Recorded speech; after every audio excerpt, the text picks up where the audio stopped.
یونانی کہتے تھے کہ عورت سانپ سے زیادہ خطرناک ہے. سقراط کہتا تھا کہ عورت اس دنیا میں فتنہ فساد کی سب سے بڑی جڑ ہے. بونا بیوٹیکر کہتا تھا کہ عورت اس بچھو کی مانند ہے جو ہر وقت ڈنگ مارنے پہ تلی رہتی ہے. یوحنا کہتا ہے کہ عورت شر کی بیٹی ہے اور یہ امن و سلامتی کی سب سے بڑی دشمن ہے. رومن کیتھولک فرقے کے مطابق عورت ان کے مقدس مقامات پہ جا نہیں سکتی تھی اور ان کی مقدس کتابوں کو چھو نہیں سکتی تھی.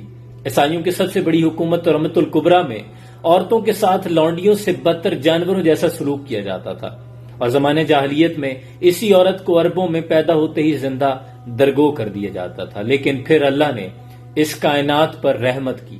پھر رحمت کا سورج طلوع ہوا. نبی اکرم صلی اللہ علیہ وسلم کو اللہ نے اس کائنات کے لیے رحمت بنا کے بھیجا.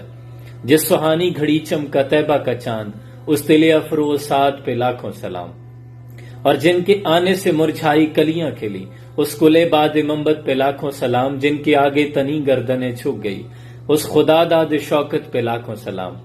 پھر حضور نے بتایا جب یہی عورت بیٹی کے روپ میں آئی تو اللہ کے نبی نہ صرف استقبال کے لیے کھڑے ہو گئے بلکہ فرمایا کہ یہ فاطمہ تو میرے جگر کا ٹکڑا ہے. اور یہی عورت جب بیوی کے روپ میں آئی تو حضور نے فرمایا ختیجہ اگر تم میری جلد مانگ لیتی تو میں خوشی خوشی اتار کے دے دیتا.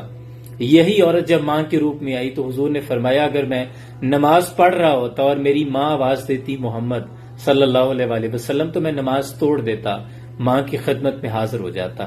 اور جب یہی عورت رضائی بہن کے روپ میں آئی، صرف رضائی بہن پہ، تو اللہ کے نبی نے فرمایا کہ میری بہن آپ نے آنے کی زحمت کیوں اٹھائی؟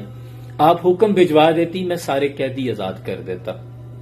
یہ بھی اسلام کا بڑا خوبصورت واقعہ ہے. حضرت شیمہ رضی اللہ تعالی عنہا حضور کی رضائی بہن ہے.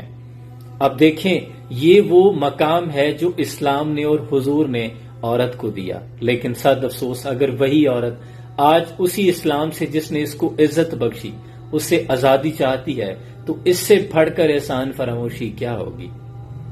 اسلام نے اس کو عزت دی. حضور نے یہاں تک فرمایا کہ میں قیامت کے روز سب سے پہلے جنت کا دروازہ کھولوں گا، میں داخل ہوں گا، لیکن ایک عورت مجھ سے پہلے جانا چاہے گی تو میں پوچھوں گا تم کون ہو؟ تو وہ کہے گی میں بیوہ ہوں اور میرے یتیم بچے ہیں.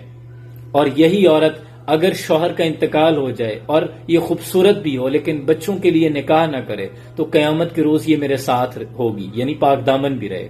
یہی عورت جب دوران حمل یہ بچے کے لیے وہ سختیاں برداشت کرتی ہے تو اللہ اس کو جہاد اور روزوں جیسا ثواب عطا کرتا ہے. قربان جاؤں یہ عورت کی فضیلت ہے. اور ان مردوں کے لیے بھی پیغام ہے جو عورتوں کو غلام سمجھتے ہیں اور خود سے کم تر سمجھتے ہیں. خدا کے لیے یہ بہت بڑی نشانیاں ہیں. سلام پہنچے.